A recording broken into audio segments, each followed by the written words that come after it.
At 2 p.m., we have the 45th annual general meeting of Reliance Industries that will take place. Reliance's latest venture has been the new energy business, and that could be the focus of the AGM this time. Sonal is here to tell us what the market will be watching out for. Sonal. While the big focus in the AGM is expected to be on the new energy business, company has already completed acquisition and investments to the tune of 5,500 crores so far to build capabilities in the new energy value chain and created multiple subsidiaries last year just for the new energy business. In fact, in the annual report, company focused extensively on the plans in green energy space. Renewable appeared 65 times in the report itself. Company said that India will have the world's most affordable green energy within this decade itself. And over the next 12 months, green energy investments made by Reliance will start going live. And new energy will outshine the existing growth engines in just next 5 to 7 years. So in terms of expectations, more details and potential timelines in terms of execution will be watched out for under various projects, and greater clarity on new energy capex will surprise the market positively. On the oil to chemicals bit, company mentioned how FY22 saw a lot of volatility in the energy market, but Reliance Industries has been able to weather that. So company's strategy in FY23 is something we'll watch out for.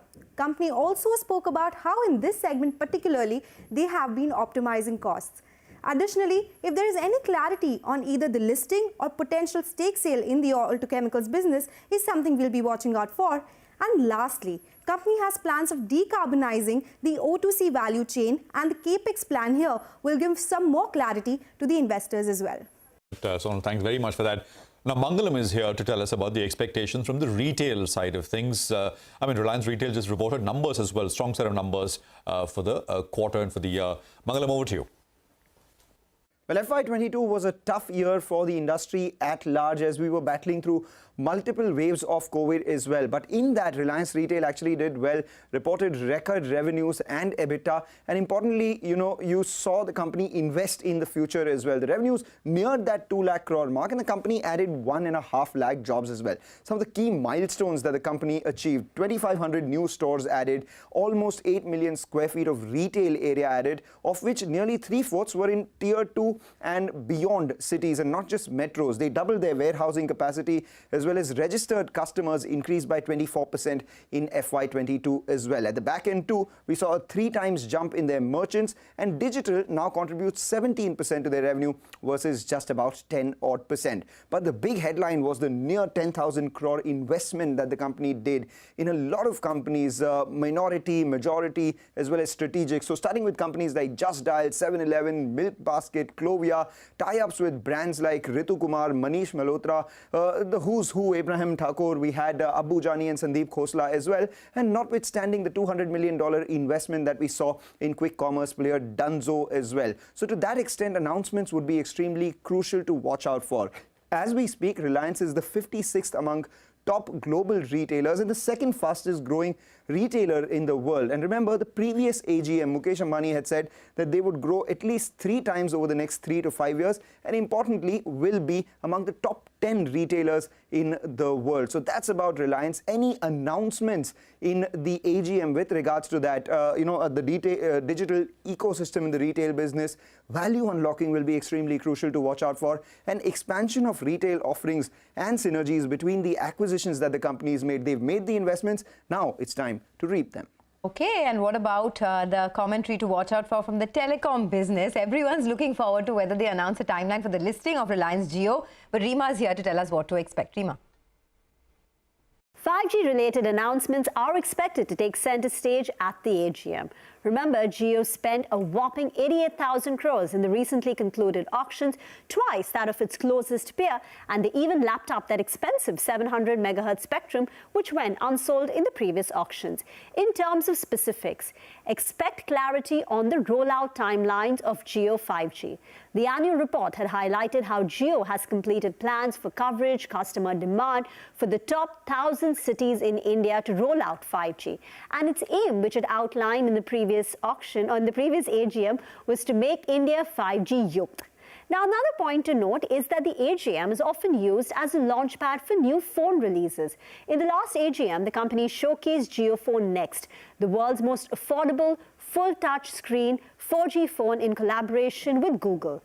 In this AGM, the big question is, will Jio announce the launch of the company's first 5G phone, JioPhone 5G, or even give an indication that it's working on one, and how affordable will it be? Another event that everyone is watching is a Jio IPO. Will we get any update on the timelines for an IPO at the upcoming AGM? That will be a big one to watch. Now, Mukesh Ambani has already got the ball rolling when it comes to succession planning by appointing Akash Ambani as the chairman of Reliance Jio Infocomm. Now, as we wrap this up and wait for the actual AGM announcement, just want to put into context the size of Jio. The annual operating revenue for Jio platforms crossed $10 billion last year. Jio's network carried 10% of the global mobile data traffic in calendar year 21. Its subscriber base is well over 400 million subscribers. And finally, Jio Fiber, with more than 5 million connected homes, has become the largest fixed broadband provider in India within just 2 years of launch. All right. Thanks very much, Reema, for that. Now, the big picture, Nisha is joining in terms of what are the expectations from the mega event a little later today. Nisha. Let's take a look at the big picture. Now, the AGM has been a big affair for the conglomerate Reliance Industries since time immemorial, and the promoters have often made some high-voltage announcements to its large shareholder base. Now, as a large diversified group, this year is the year of capital expenditure in the new energy business, on which, remember, Mukesh Ambani had made a big bang announcement last year of a whopping $10 billion of investments in 3 years. Now, an update on how much has been committed and what lies ahead will be the key to watch out for. Now, the telecom vertical Jio has been preparing for its 5G rollout plan, especially after the spectrum auctions are over, is an important milestone for the group. And also, Jio milestones are important as the company shows signs of steps being taken to prepare for an eventual IPO. Now, the investors in Jio platforms have already been waiting for their value unlocking through a listing. Similar is the case with Reliance Retail with its large investor base. Now, Mukesh Ambani, remember, had announced the IPOs will be done in 5 years in his 2019 AGM, and next 2 years could be quite eventful on the IPO front. Now, big talking point in Reliance Industries is the next gen taking over important executive roles in the group companies. We see the succession plan unfold slowly over the next year. First step, remember, in this direction has already been taken with Akash Ambani taking over as the chairman of Reliance Jio Infocomm. Isha Ambani on retail and Anant on energy to follow. Reliance has taken many steps to be viewed as a truly global company, and therefore the aggressive target of being net carbon zero by 2035 is also in the works. Its progress also adds to the premiumization of its equity and perception building on the global stage. So all eyes on Mukesh Ambani's speech at the AGM. Okay, folks, thanks a lot for that. So those are big events to watch out for. Of course, Network 18, the channel that you're watching, is owned by Reliance Industries. So that is the standard disclaimer there.